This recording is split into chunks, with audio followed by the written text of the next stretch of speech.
to 6, a helping hand with your land. Neil from Essex here to do a follow-up video for you. We recently put out a video talking about inventory shortages, walking around the lot here a little bit and showing you some of the things that are in stock today and some of the areas where we've been seeing back orders and that kind of thing. Video's gotten a lot of engagement from you guys, a lot of comments, a lot of people responding to it, asking some questions.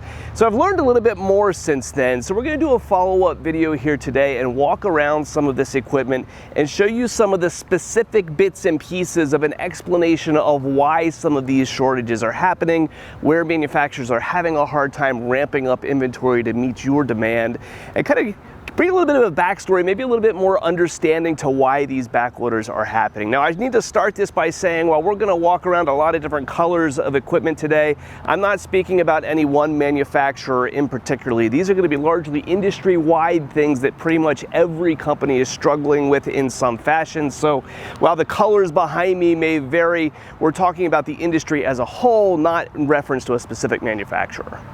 So one of the very first places that we saw strain in supply chains back towards the beginning of the pandemic actually was in the cost of steel. Many of the implement companies, and specifically that deal with a lot of steel in their implements, a lot of cut and welded parts, started running into trouble getting steel supplies into their facilities in order to make their products.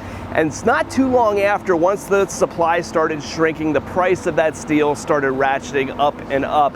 There was actually a period where we were getting price increases from some of our short line suppliers, the implement companies, about every 2 or 3 weeks or so, ratcheting some of that pricing up. It hasn't moved in big ways. It's been a couple of percentage points here and there, but implements today that are being ordered now are going to be a little bit more expensive than ones from a year and a half ago because of those supply constraints for steel. Most of those things were put on as surcharges, with the manufacturers kind of expecting that those costs are going to start to go away eventually and those surcharges will be pulled off. Now we're starting to see this happen a little bit with lumber. If you followed that market at all and have laughed when you went into Home Depot at the price of a sheet of plywood anymore, that market has started to break and those prices are starting to curve back off again and become more affordable. We're expecting to see the same kind of thing happen with steel eventually as well, which is why many of these pricing changes were done as surcharges rather than just raising the overall cost of implements. But steel is one of those things from the get-go, one of the very first places that we notice things kind of start to go a little sideways. Now, related to that supply and demand issue with metals is the tubing that's used for hydraulic cylinders. This is one very specific metal component that's been a real problem to find in the industry. Right now, there is a global shortage on the tubing that is used in order to build hydraulic cylinders, so much so that it's causing implement supply problems. So while you're gonna notice our lots starting to fill back up again with some amount of tractors, things like hydraulic cylinders and the implements that are needed to go onto those tractors are running far behind the machines themselves, specifically because of the round tube stock that's needed in order to make the cylinders. You've probably heard about the trouble that car companies are having making automobiles because of the lack of chips in order to make the electronics that they need in order to go into those machines. Our tractors and equipment are no different. A lot of these machines are loaded with electronics in the engines, in their task controllers, in their GPS. Even an implement like this oftentimes comes along with simple electronic boards and stuff in order to help control its function. And that's causing those supply issues, right? Just like the automotive guys haven't been able to get chips, a lot of our manufacturers haven't been able to get them for their equipment either. And don't be confused into thinking that it's only this biggest and most expensive equipment that doesn't have, that has electronics in it, right? Even small EFI engines, electronically fuel injected engines, are gonna have some amount of electronics in them and have been subject to some of those same kind of delays that we've seen. So electronics are in everything anymore, right? They're hard to avoid. They're in hay balers, they're in small engines, they're in huge equipment like this T7. And they're causing some issues with us getting stuff. And it is in spotty places here and there, interestingly. You can't paint with a broad brush on that one and say everything that's got electronics in it is problematic. That's not the case. Many portions have been okay, but this is a place in ECUs and that kind of stuff that we are seeing some of these production delays. As if all the issues caused by COVID weren't enough, the freeze that happened in Texas several weeks ago was perhaps more disruptive to us over a period of time than what a lot of these other things were.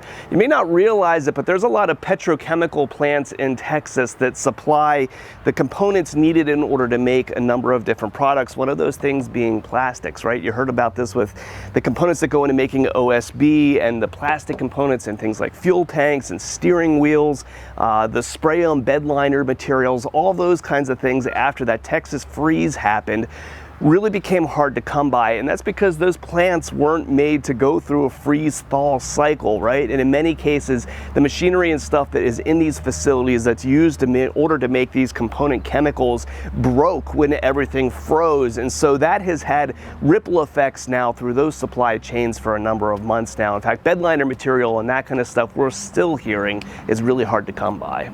Tractor and machinery production is a global business, and the problems in global shipping and logistics have also impacted our business. And there's been two different areas that's happened.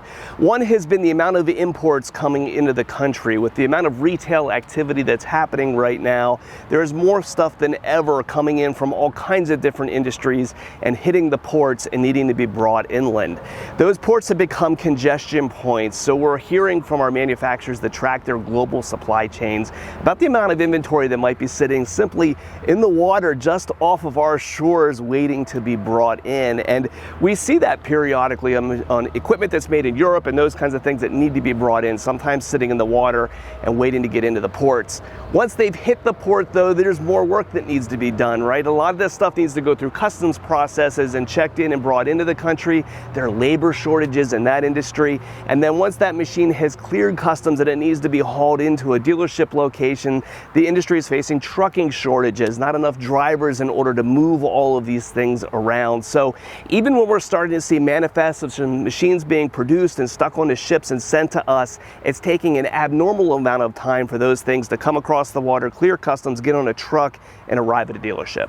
One of the other components of running a factory is simple manpower, right? Now we could talk through the politics and all the things that are happening in our country that are driving this issue, but reality is, as much as manufacturers are trying to ramp up their production lines and build more machinery, more attachments, more equipment to meet your demands, there's not enough people around willing and able to come in and do that work right now. And really at any price, we've seen wages for these things continue to ratchet up and more attempts made to get people into those factories, but just simply not enough people stepping up in order to come in and do the work. So hearing from factories that literally could take hundreds of more employees just continuing to sit with staffing shortages. Our last contributing factor here is you, right? There's continues to be a record amount of equipment being produced and sold.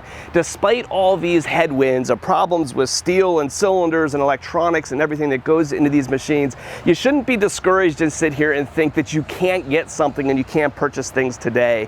If you go across and you look at industry figures, the numbers that are put out there, not just by the individual manufacturers, but by industry groups as a whole, a record amount of equipment continues to be produced, delivered, and sold. So props to all the logistics people that work in all of these companies. We're talking to you periodically and then continually impressed by the lengths that you're going to in order to meet demand, to help your company to grow, to build market share, to get deals done. So if you're looking to purchase a piece of equipment, don't be discouraged by that, thinking that you're looking at months and years in advance before something gets to your door.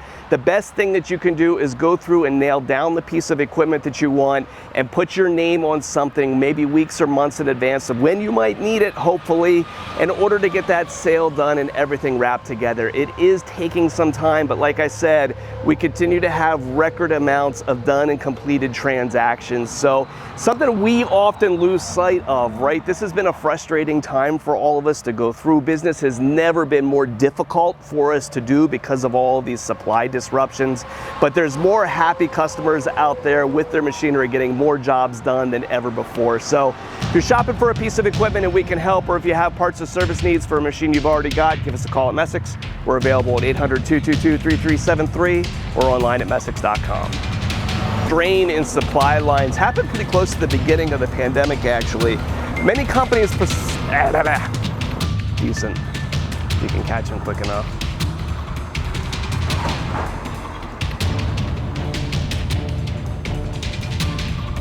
maybe.